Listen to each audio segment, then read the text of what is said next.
रोज रोज मुलांना इव्हिनिंग्समध्ये काय द्यायचं हे जर तुम्हाला प्रश्न पडत असेल तर ही परफेक्ट अशी रेसिपी आहे.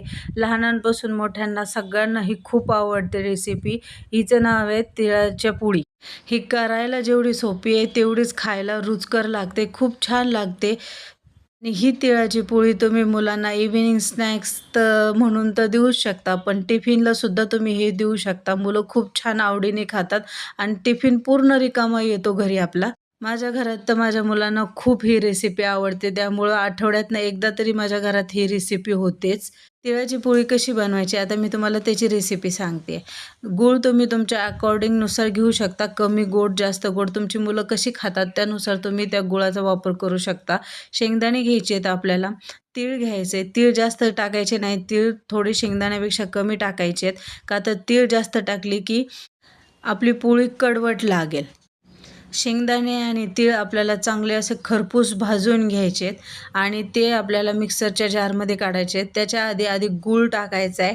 सगळ्यात खाली गूळ टाकायचं आहे, वरती शेंगदाणे टाकायचे आहेत आणि मग तीळ टाकायचे आणि फक्त पल्स मोडवर आपल्याला ते बारीक करून घ्यायचे आहे. जास्त बारीक पण नाही राहिलं पाहिजे आणि जास्त मोठं पण नाही राहिलं पाहिजे. जर शेंगदाणे आपले मोठे राहिले तर पोळी फुटू शकते आपली लाटताना. त्यामुळं शेंगदाणे सुद्धा बारीक झाले पाहिजेत. त्यानुसारच आपण ते करून घ्यायचे आहेत. मी दाखवल्याप्रमाणे आपण पुऱ्या जशा लाटतो तशा 2 पुऱ्या लाटून घ्यायच्या आहेत. त्यामध्ये ते सारण भरायचं आहे आणि मी दाखवल्याप्रमाणे आपल्याला ते सील पॅक करून घ्यायचं आहे. म्हणजे आपली पोळी कडेने फुटत नाही आणि चांगली फुगते. पण पोळी जशी लाटतो तशी हलक्या हाताने आपल्याला ही पोळी लाटून घ्यायची. जास्त पातळ करायची नाही आहे चपातीसारखी, थोडीशी अशी जाडच ठेवायची. थोडी अशी जाडच असते ती. तव्यावर टाकून मस्तपैकी असं घरचं गावरान तूप लावून त्याला असं लो टू मीडियम फ्लेमवर आपल्याला ती भाजून घ्यायची. भाजून घेतल्याच्या नंतर आपली ही परफेक्ट अशी पोळी तयार झालेली आहे. मुलांना तर खूप आवडते.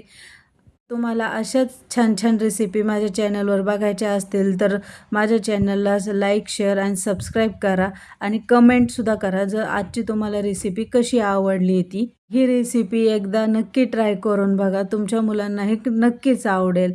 थँक्यू.